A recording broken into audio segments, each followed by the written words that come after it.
Hi, this is Scott Garibay, and today we're going to go over using Vampire the Masquerade cards to inspire, specifically to find Dungeons and Dragons 5th edition names. All right, so basically, I am suggesting that everyone really gets a collection of these cards. They're really fantastic. You want to get they're specifically minions, but you want to get the cards that, here, I'll give you a good example, that have a single picture of the vampire. And if you get a large collection of these, I'll give you an idea of what would be an equivalent amount. You can whip through these and and if you have a pile of these, you're going to be able to find lots of names. I think this is really helpful and useful. So here, if we were to use this card, we would come away with the name Lucerian. This one, right now, the name here, this is Timothy Crowley. Neither one of those are going to be useful for a name for Dungeons and Dragons 5th edition, but on the bottom of the card, there's the name Venters. Right, so Venters is a perfect name for a merchant, or or an adventurer. Here we see Nash, right? Great, Sir Nash comes straight out, right? And there's lots of ways to just really kind of get cool, engaging names. Badger, great druid name, right? I think that's from the Gangrel clan there. Angus, right? Also, so Angus is a really, again, strong name. And these are completely a modern setting, but there's lots of really, but finding names is challenging. And so having a colorful, unique way to give you inspiration quickly is really helpful. So here I would walk away with the name Schuler from this card.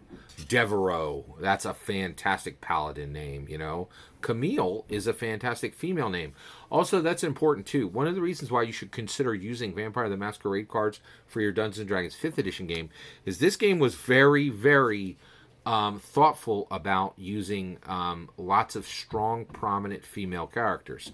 And not all Dungeons & Dragons inspiration sources are good at doing that. In fact, the hobby's kind of had a problem with that. And here, this kind of gives us an idea to use for.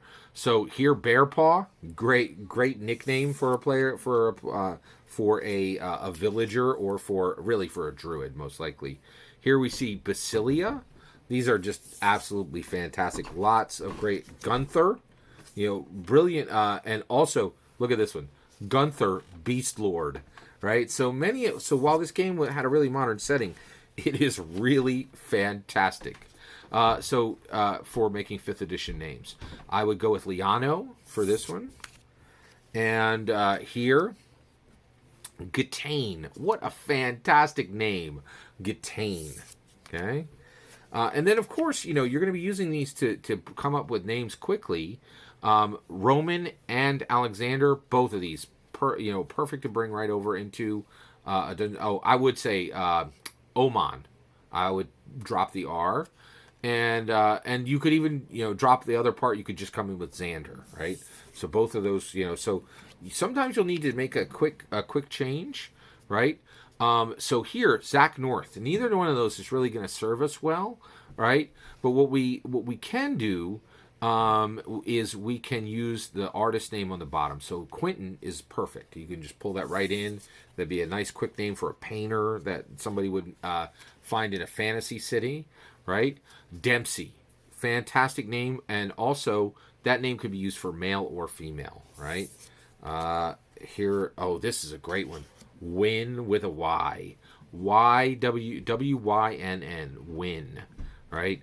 Great, really, really strong 5th edition name. Here we have, so this is Quentin McDonald. Neither one of these is really, kind of like giving me a strong 5th edition vibe, right? So what I might do is, I see that he's in a kind of a blue lake, so I would say Blue Lane, right? Lain, right? And so also that's another thing is I often use colors, and I'll attach a color to the last name or before the first name, and then they'll say, well, why is blue in your name? And you can kind of come up with something, right on the fly, or you can. But it's usually it's an easy way to kind of take a normal name and make it a little more fantasy. Here we have Andor.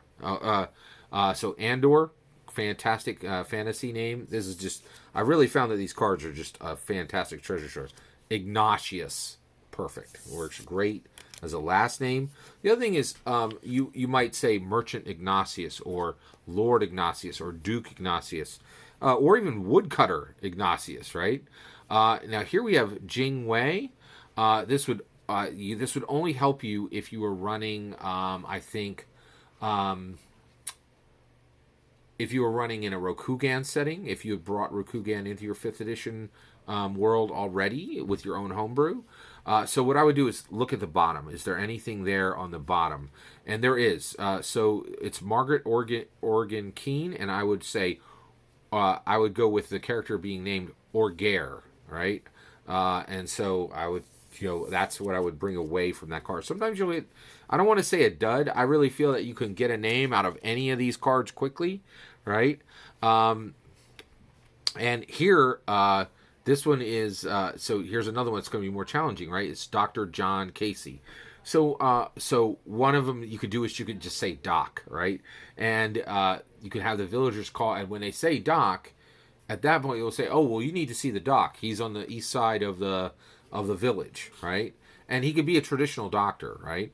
And at that point, what kind of doctor is he, right? So you can always find something, that's going to help you get to your next area. And again, the reason why you use these cards is it's going to make your game unique. There's just a lot of recycled material between different games. You want a source that's going to give you some good different ideas. Cassandra, fantastic. And here it also says Magus Prime, right?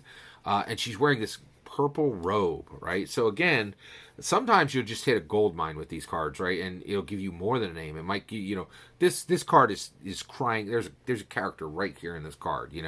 Everything's covered: the class, the name, the physical appearance, the and also the attire itself. Just really, really fantastic.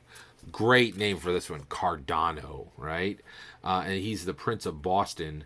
And again, you could just pull letters off the front and the back. Osto, another fantastic name.